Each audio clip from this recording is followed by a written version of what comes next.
Thank you very much, dear Mr. Arvanitopoulou. Good morning. You can make some short introductory remarks till the moment we connect with Brussels. We have had a very good start with Mr. Bakoyannis and Mr. Sketsos.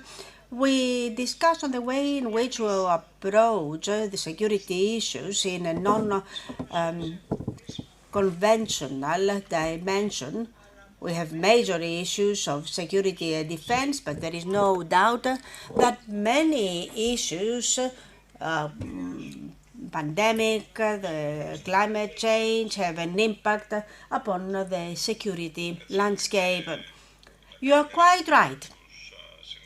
Let me say good morning to the participants and to the friends and colleagues here today for this important initiative of the Institute of International Relations. This is a very important initiative because we are amidst a very major crisis of a war which constitutes a historic turning point, in my personal opinion. This is a historic moment because nobody could think that we would witness a war right in the heart of Europe. In reality, this war reveals a systemic provocation. The Russians, besides invading Ukraine, in reality, they are questioning the status quo as a whole. As a result, this war assumes wider dimensions and has a very important impact upon our future. Once we connect with the Deputy General Secretary of the Atlantic Alliance, I wish we could ask him to talk about the role of the Atlantic Alliance, because we all remember that before the Ukrainian war, the Atlantic Alliance, according to the Americans, was considered to be obsolete.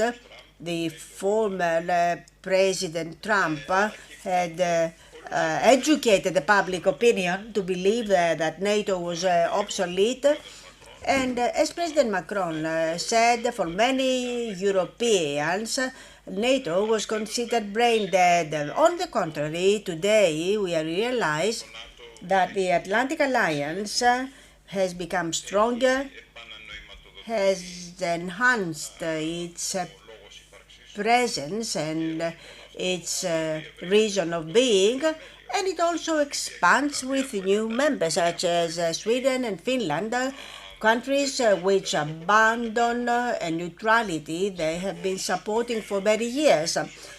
My personal opinion, but of course the most competent person who will take the floor after me and present his own point of view, my point of view is that you did not dismantle such an organization of security and defense because you are going through a period in history without threats and challenges, because we know very well that this can happen at any moment. This is what happened with the Ukraine case and with the Russian revisionism, which is a threat for the post-war status quo. So we realize that after 70 years of peaceful coexistence and prevalence, what we call the liberal Western order, we go back to the realpolitik of the 19th century, a competitive system described by Mircea Geoană as a system of tragedy of the great forces, of competition between the great powers. The role and the importance of NATO come to the scene once more. This reminds me of an American expression, if it ain't broken, don't fix it. This is exactly what we try to do within the Atlantic Alliance. We went through a mid-period where peace and democracy prevailed. We thought that this was the end of history and we could move ahead peacefully and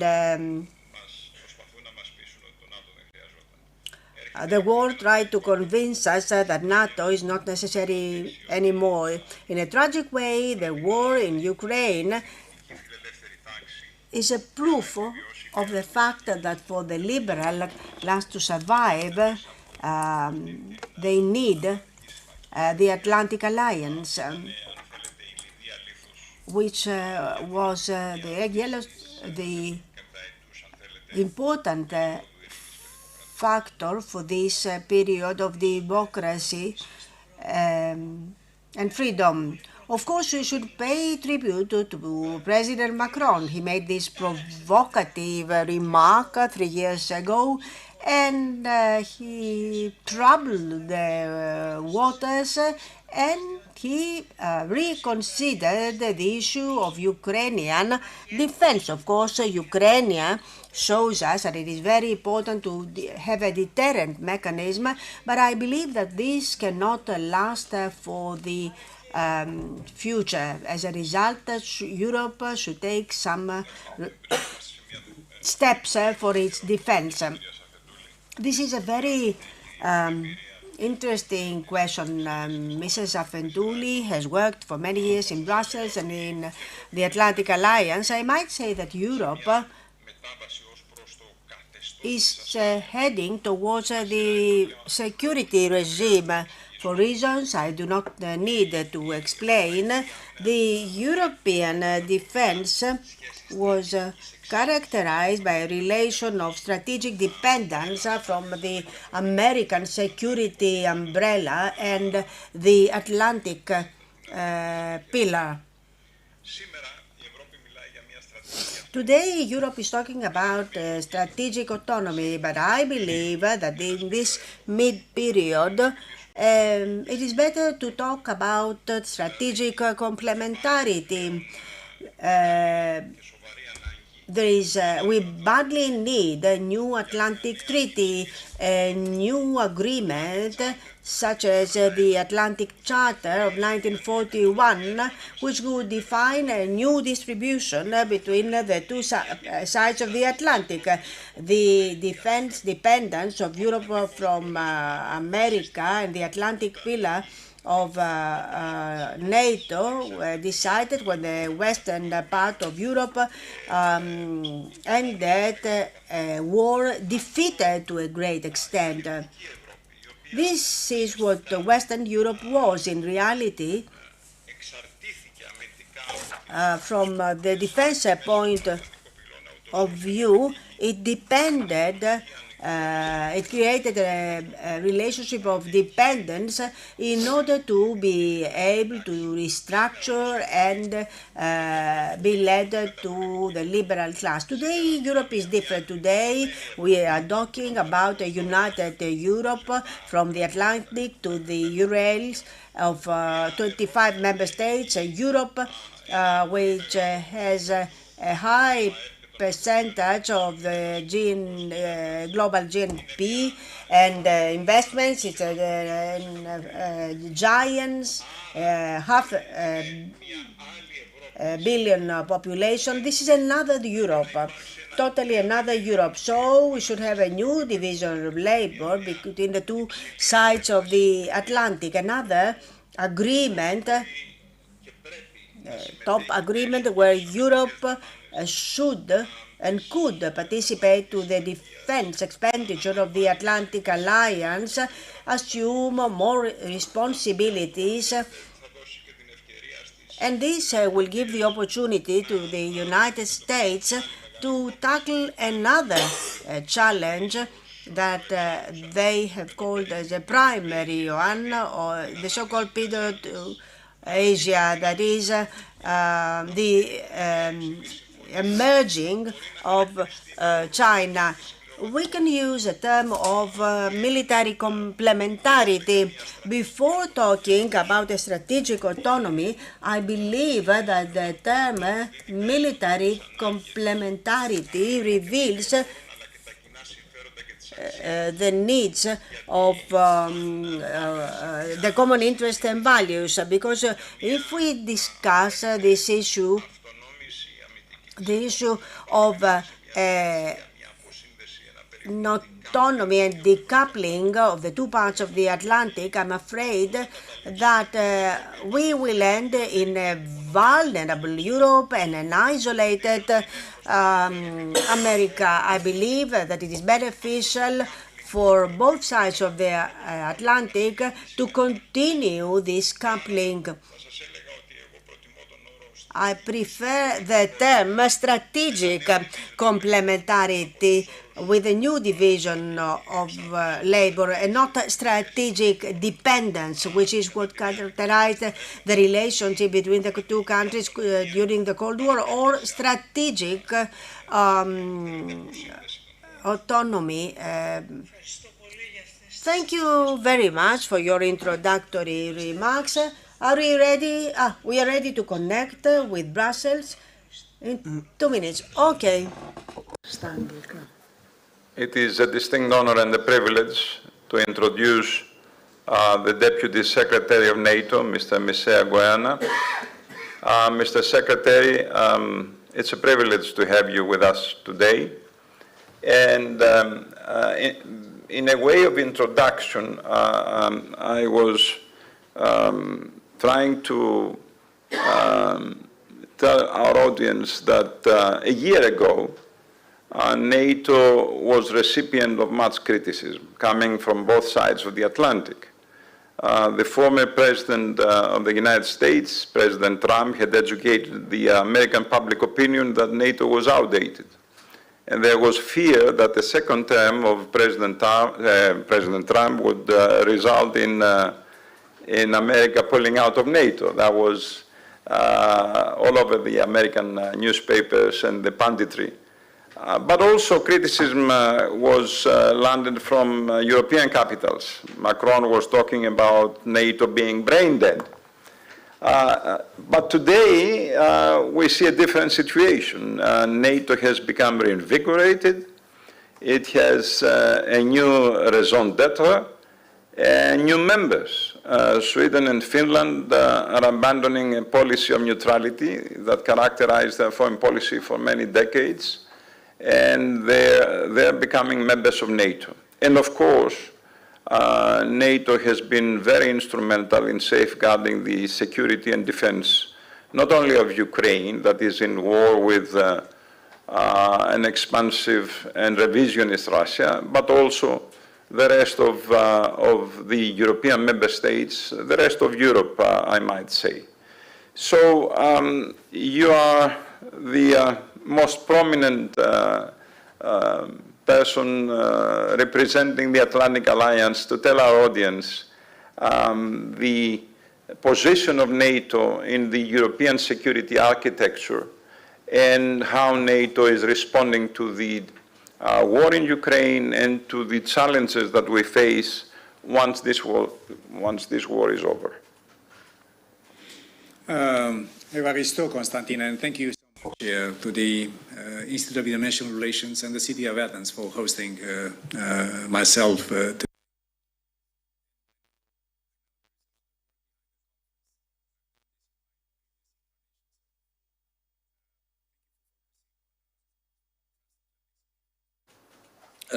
You mentioned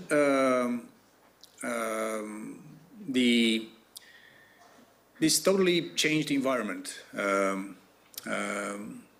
in European security, and in world affairs. Today, we have 9 months. 24th of February, Russian forces invaded Ukraine, shocking the world and reshaping the course of European history. And if for some allies from the East, Russia's behavior was not a big surprise, but for many countries in NATO, especially in the western part of Europe, they were shocked. But NATO was shocked but not surprised. And NATO allies have been warning about Russia's plans to invade for many months. So when Russia invaded Ukraine 9 months ago, to the very day, NATO was ready. We activated within hours our defense plans to protect all allies. And the Ukrainian forces were better prepared and better equipped to resist Russian aggression thanks to the significant support from NATO allies over the many years, since the illegal occupation of Crimea in 2014. And we see the difference that kind of training and the massive support we are giving Ukraine is making a difference every day on the battlefield. But Russia's brutal war of aggression did not start in 2022. It started before, in 2014. It started in 2008 in Georgia. And this is something that is showing a pattern of aggressive behavior by Russia against NATO allies and also against our partners. Many cyber attacks, assassinations on Allied soil, interference in our elections, massive disinformation campaigns, and yes, using energy as a political criminal tool. Look at the attacks that Russia is conducting in an indiscriminate way on civilians and critical infrastructure. And what's more barbaric than to start a war, but to leave millions and millions of innocent civilians out in the cold and dark this winter. Also, there is this dangerous nuclear saber-rattling, which is attempting to intimidate us and jeopardize our security and our resolve in helping Ukraine. And everything else, weaponization of food, of energy, other critical commodities, Russia is threatening the world with hunger and further instability.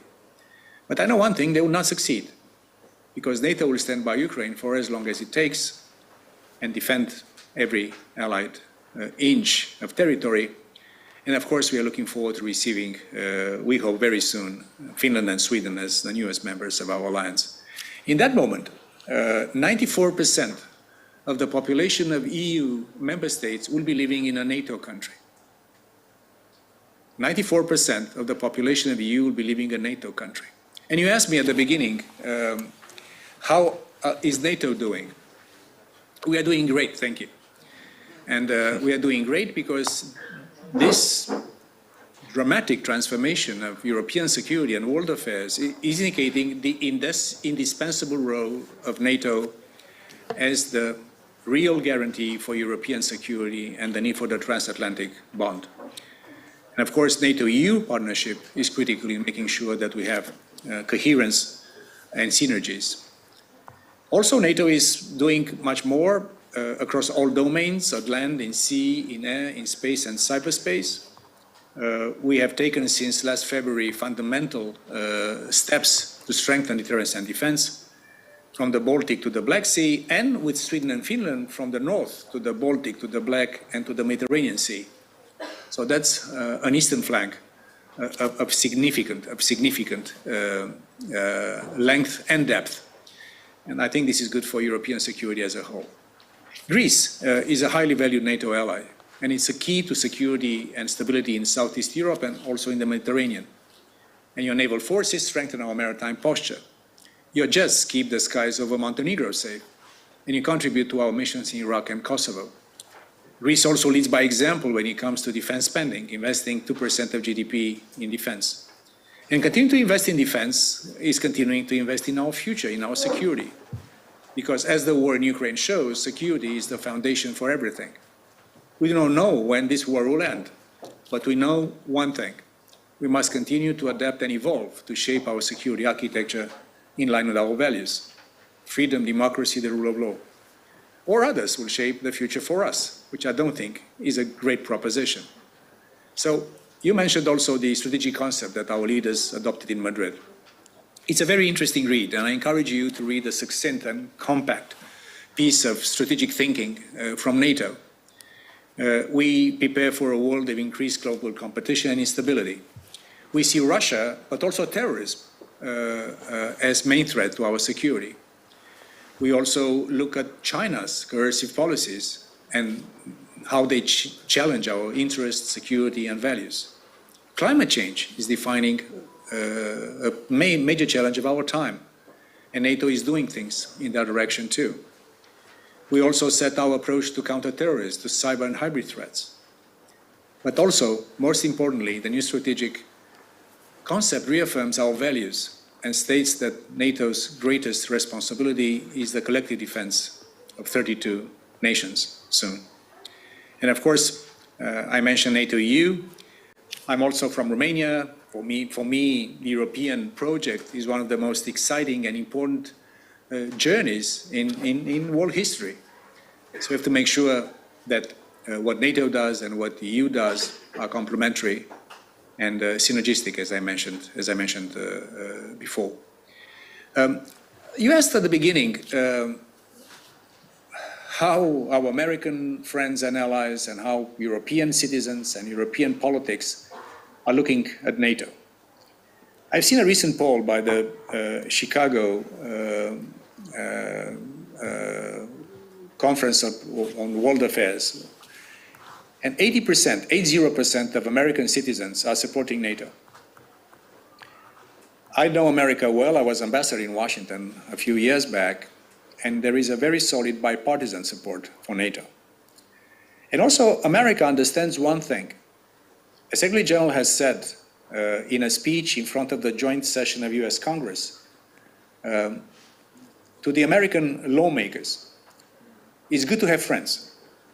And if you read the new American national security strategy, it indicates that the major strength, other than America's own strength, in the competition with China and in the competition for a predictable world order, it's Americans' alliances and partnerships.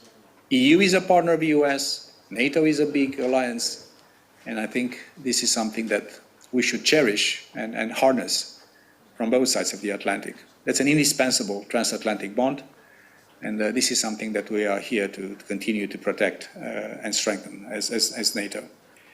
Let me say just something about the Western Balkans. We are heartened to see that yesterday evening, with EU and US strong diplomatic leadership, it seems that the outstanding issue of the registration plates has been at least postponed. We're also happy to see that in Bosnia, the UN mandate has been prolonged and EU EUFOR and Althea operation continues to do its job in Bosnia. I'm just saying that at the foreign ministers meeting next week in Bucharest, our foreign ministers will also be inviting the EU, like every time, but also for the first time ever, the foreign minister of the Republic of Moldova and the foreign ministers of Georgia and Bosnia and Herzegovina. I think the Western Balkans is unfinished business for Europe, and the fact that many of these countries are members of NATO, I hope, as a citizen of that region, of our region, that will be helping them to get into the EU, and thus to the east, in the Balkans, and across the Atlantic, to have a homogeneous new security architecture and democracy prevailing. And you, as the inventors of democracy in Greece, I think you should be the happiest of all of us, as we all are, that democracy is here to stay in Europe. Thank you so much, and I look forward to hearing your comments and questions. Mr. Deputy Secretary, thank you very much for this excellent tour d'horizon, and let me use the prerogative of the chair and ask you two very short questions. When this war is over, most people believe that the United States will again be consumed by the challenges coming from Asia. Where does that leave us in NATO's future and the European security architecture? And the second short question is that, as you very well know, Greece, a very staunch ally and member of NATO, is being challenged by another member of NATO in ways that have become very dangerous these very days. How does NATO deal with this situation of Turkey being a country that is threatening another member state? Oh, thank you for the questions. You know, when it comes, I'll start with the second one. I mentioned Greece as a key strategic ally for many reasons. Also, Turkey is a key strategic ally for many reasons. And of course, what NATO does is to bring everyone, all allies, even if, and especially when there are difficulties, and difficulties appear. This is not, the Garden of Eden, this alliance. And over history, we had many complicated moments. The Suez Canal crisis, we had the Iraq operation created some rifts. And sometimes there are rifts, and we only hope and put, all our diplomatic and political skills to help those allies address those issues and to manage some tensions that might appear. When there was this difficult situation, I think 1.5 years ago, on this exploration navies, because this problem of energy and territorial waters, and here, of course, we are not taking sides in any way, NATO activated our deconflicting mechanism. Secretary General Stoltenberg talked to both allies, to Greece and Turkey, encouraging them to de-escalate and come back to, the mechanisms that do exist, bilaterally and also multilaterally through NATO. So I'm just trying to tell you that we appreciate every ally's contribution to this alliance, and we discourage, escalation of tensions amongst the allies, especially in a moment when we need to keep our unity in front of a much larger problem. Now, when it comes to this, cyclical discussion, especially in some European corners, about America's pivoting to Asia. We have then seen this under President Obama, and then always that America is leaving Europe and moving to Asia. This is, I think, oversimplistic. We are living in a world which is interconnected, and security is also becoming less geographical. I mentioned space, I mentioned cyber, I mentioned nuclear, where China is investing in its high-end arsenal. So we do not see any sign of the US paying less interest in Europe. I mentioned before, it's good to have friends. And America's alliances around the world, in Europe, also in Asia Pacific, and in treaty allies like the Philippines or Thailand, or Japan, or Australia, or Korea, are strength to America. So I don't see, and we don't see here, any intention or any predisposition for the US to basically choose one continent over the other. I think the idea is for all of us to try to bring the resources of the political West and manage this big period of transformation, which is also dangerous. We need each other more than ever. We need each other not only to make sure that China's rise will be a peaceful transformation, but also because the developing world is not always convinced about our rhetoric. And this is something we have to do much better, all of us. Not preaching to these countries, but trying to enter a new partnership, a real partnership of equals with these many countries that will also be shaping the balance of power, if you want, around the world. So I don't see any sign that America will be disengaging from Europe and moving everything to Asia. I think that's oversimplistic. This is how this game is played. America and all of us, we need America here in Europe, and I think America needs all its allies, big and small, European or non-European. Thank you very much. With your permission, let me open the Q&A with our audience. If you allow me to take a couple of questions, if you have the time. Mr. Deputy Secretary, thank you. One question, yeah. Our student from... Nobody can deny the support that the NATO has shown for the Ukraine. So why is it so difficult for the NATO states to close the skies over the Ukraine in order to prevent Russia to leave the Ukrainian peoples from dying from cold or from starvation? Thank you. Thank you, my young friend. And this question has been addressed to me and to us by many of the young generation all over Europe. But let it tell me what NATO is all about. Okay. The number one obligation and job of NATO is to protect allies. That's Article 5, and that's sacrosanct, and that's the main job of NATO. The second job of NATO is to support partners like Ukraine in the just fight for national survival, sovereignty, and the right to choose its own future. And we do that. And the third obligation of NATO is to avoid escalation.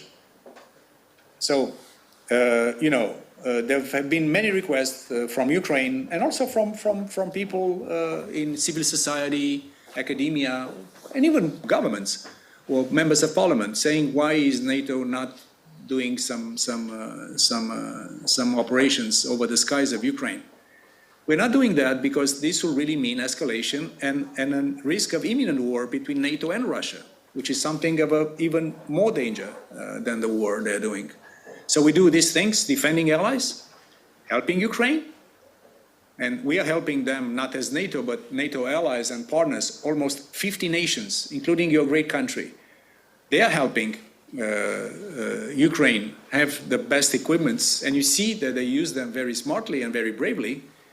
And thirdly, to avoid escalation, because escalation of a war between NATO and Russia will be already something that will be so severe that it's our obligation to do three things at the same time: defending allies, supporting Ukraine, and avoiding escalation. This is something that we do every day. Thank you. I think we have time for one last question. Yes, please.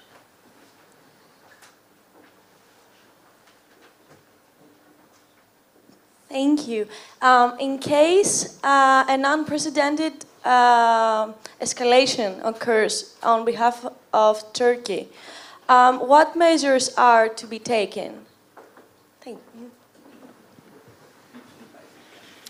I think I answered this question again. It is our strong desire to see the differences that might appear, and sometimes they do appear, amongst allies are treated through diplomacy and through dialogue.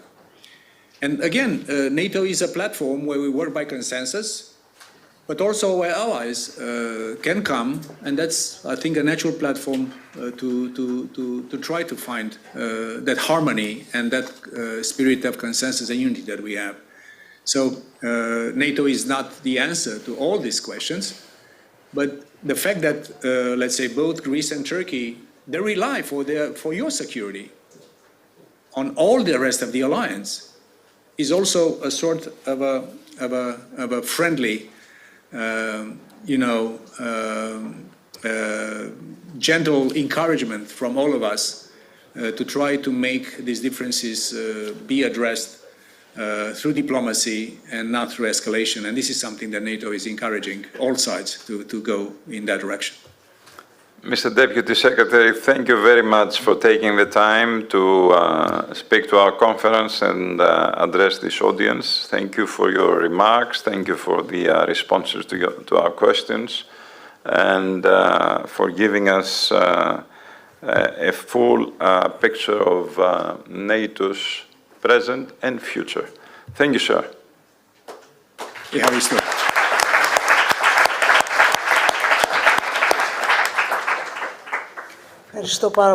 Thank you so much, my dear friend Konstantinos Vanitopoulos. Now, let me give the floor to His Excellency, Mr. Altmaier,